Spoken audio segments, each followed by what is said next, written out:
game begins. The car roared down an empty stretch of road, the streetlights fading behind them, swallowed by the darkness. Abby's heart pounded too fast, too hard. Her breaths came in short, uneven gasps. She yanked at the door handle, locked, escape. Her stomach twisted violently, her fingers shaking as she gripped the handle, trying a yank, pull, twist. Nothing. She was trapped.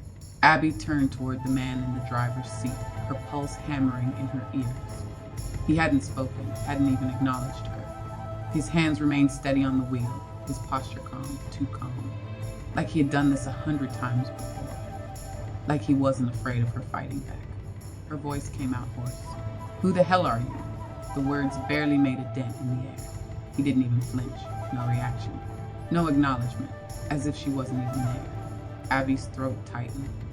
Then, slowly, without urgency, he reached into the glove compartment.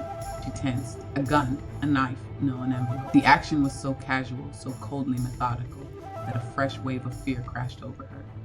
He tossed it onto the passenger seat without looking at her. Abby's pulse stuttered. "What's that?" "Nothing." Then he turned his head. Just enough for her to see his eyes through the mask, dark, hollow. Not rushed, not angry, calculating.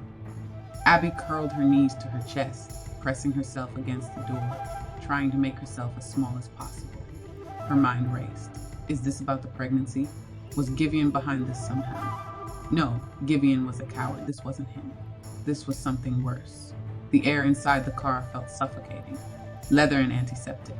No clutter, no air fresheners, no signs of a life outside this moment. Nothing human. But the envelope caught her eye again. What's in it? The silence stretched. The car's engine hummed. Then his voice. Low, smooth, too calm. "You're asking the wrong questions, Abigail." A chill slithered down her spine. He knew her name. Abby's body went rigid, the air in her lungs turning to ice. She never told him her name. Her gaze snapped back to the envelope. He reached inside. The shuffle of paper was the only sound in the car. Then one by one, he began dropping them into her lap. Abby's stomach twisted as she saw the first one. A photo of her walking home from school, taken from a distance. Her throat closed. Another photo fell. Her at the park. Another, laughing with Melanie. Another, outside her house. Her pulse pounded harder with each image. Weeks of her life, maybe months, were captured. Without her knowing. Then, the last photo. Abby stared. At first, it didn't register.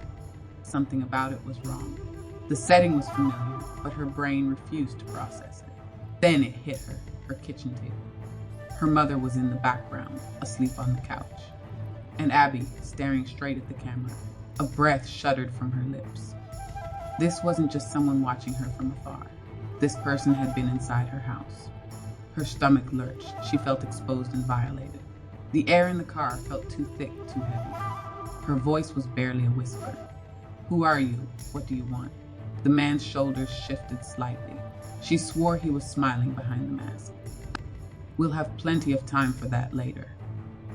He turned his head just enough to glance at her again. Slow, deliberate. "But for now, you'll just have to play along." He paused. "And remember, the game has only just begun." Melanie gripped the steering wheel, her knuckles white. The headlights cut through the street, casting long shadows against the sidewalk. Abby wasn't there. Melanie's stomach clenched. "Where is she?" Sophie muttered. The street where Abby was supposed to be waiting was empty. No sign of her, no movement, no silhouette in the dark. Jamie shifted uncomfortably in the back seat. Maybe she went ahead to the park. Melanie swallowed, forcing herself to stay calm. Maybe, but something felt off. She pulled the car over, and the three of them climbed out, scanning the street. No Abby. No sign of movement. The silence pressed in. Sophie hugged herself, rubbing her arms. "I don't like this." Melanie pulled out Abby's phone and checked it again. Still nothing. Her fingers tightened around it. "Let's check the park." The three of them hurried toward the park, the chill in the air suddenly sharper. The swings creaked in the breeze. Melanie scanned the empty benches and the dimly lit pathways. Nothing. "Abby?" Sophie called out. Silence. The feeling in Melanie's stomach twisted tighter. Then Jamie stopped short, her breath hitched. Melanie turned, her pulse slamming against her ribs. "What?" Jamie lifted her hand, pointing. Melanie followed her gaze. Her stomach dropped. Abby's jacket crumpled on the grass. Still, waiting, Sophie stepped forward hesitantly. It's still warm. The soft but damp fabric was kissed by the grass's dew. It shouldn't be here. Abby wouldn't just leave it behind. Melanie's chest tightened. She forced herself to inhale, but the air felt wrong. Like the second before a storm, like standing in a room where someone had just been, but was gone. Jamie kneeled beside the jacket, her voice breaking. Someone took her, didn't they?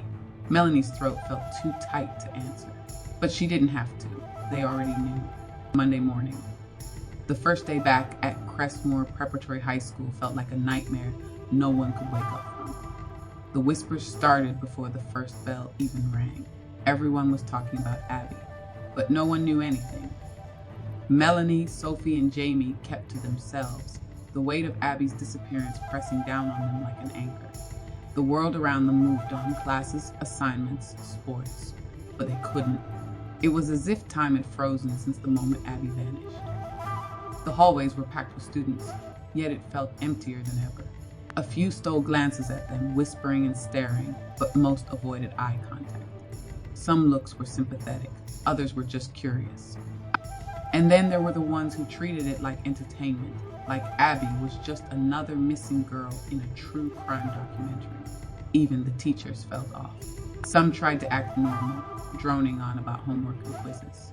Others offered strained smiles and awkward pats on the shoulder, but none of it helped.